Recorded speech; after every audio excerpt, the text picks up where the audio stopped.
Hai, gue Samuel Christian, dan hari ini gue mau sharing sesuatu tentang gimana gue ngatur cash flow bulanan gue. Pada dasarnya, yang gue lakukan adalah gue mengetahui dengan jelas berapa dan gimana ada uang masuk ke dalam rekening gue, gimana cara gue mengelolanya, dan gimana cara gue menggunakan uang-uang itu.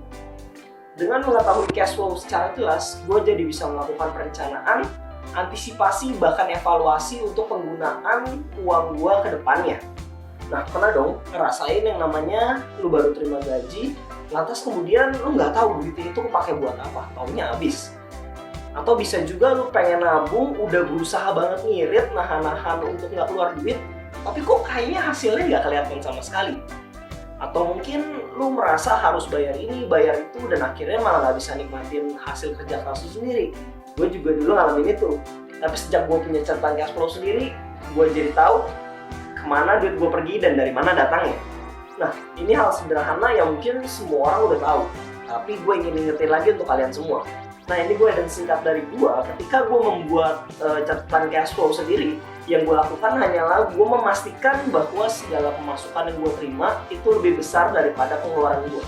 Gue yakin kita semua udah sadar akan hal ini, tapi nggak semua orang sadar untuk melakukannya dan merapatkannya dalam kehidupan sehari-hari. Dengan lo bikin cash flow, lo jadi tahu berapa banyak yang lo terima dan berapa banyak yang boleh lo keluarkan. Menurut gue pribadi, cash flow yang baik adalah cash flow yang dimana pemasukan itu harus lebih besar daripada pengeluaran. Tentunya kita semua udah tahu. Kalau boleh dianalogikan seperti keran, ember, dan lubang begitu ya. Keran, ember, dan lubang. Keran itu adalah seperti pemasukan, ember itu adalah rekening atau dana kelola yang kita sama-sama atur, sedangkan lubang-lubang itu adalah pengeluaran-pengeluaran. Ketika lu punya ember itu banyak lubangnya, bahkan lubangnya itu jauh lebih besar daripada keran yang lu punya, ya akhirnya dana yang kita kelola itu sering habis. Begitu air masuk dari keran, langsung kebuang dalam lubang yang gede itu. Nah, coba perhatikan, kalau lu punya lubang, lu punya pengeluaran itu bisa diatur, gue yakin kita akan lebih baik dalam mengatur cash flow kita masing-masing. Hal selanjutnya yang harus diperhatikan adalah skala prioritas. Dahulukan kebutuhan dibandingkan keinginan. Kadang-kadang biaya untuk hidup itu nggak gede, tapi biaya untuk memenuhi gaya hidup itu jadinya tidak terukur. Gue yakin kalau sekedar untuk hidup, gaji yang lu punya sekarang, sekalipun UMR misalnya, lu bisa bayar itu untuk bayar kosan, bayar tempat tinggal, begitu kalau itu sewa, dan juga makan yang ya sewajarnya makan, senormalnya orang makan begitu ya. Mungkin hanya perlu 15.000 sekali makan, dikali 3, dikali 30 untuk sebulan makan. Dan biaya itu nggak akan sebesar ketika lo jalan-jalan ke mall, makan di sebuah restoran, minum kopi cantik, dan sebagainya macamnya. Untuk punya cash flow yang sehat, lo harus tentukan dulu skala prioritas kebutuhan lo. Pastikan seluruh kebutuhan itu udah terpenuhi, baru lo boleh gunakan untuk hal lain. Untuk mempermudah pengaturan cash flow, pastikan juga lo memiliki pos-pos tertentu untuk dananya dikelola untuk tujuan-tujuan tertentu. Misalkan ketika lo terima gaji, lo sudah bagi gaji itu jadi untuk makan, jadi untuk uang sewa, jadi untuk bayar listrik, beban-beban pembayaran lainnya, baru sisanya dialihkan untuk hal-hal yang berupa keinginan.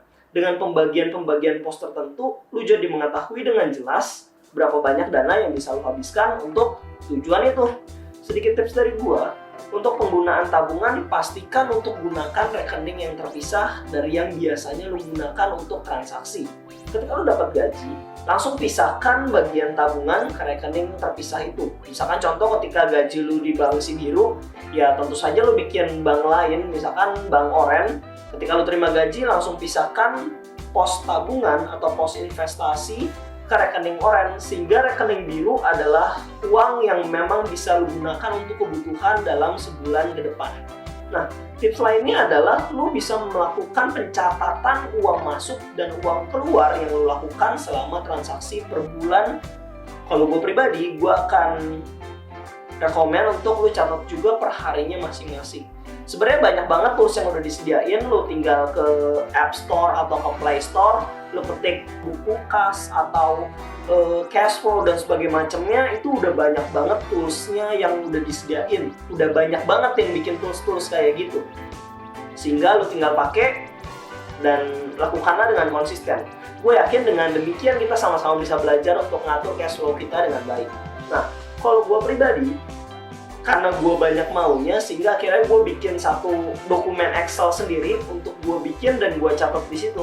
Kalau teman-teman mau referensi dokumen Excel yang gue punya, gue akan sediakan linknya di kolom description. Silahkan di-download, dipakai, dan semoga saja membantu. Gue rasa itu aja untuk video kali ini.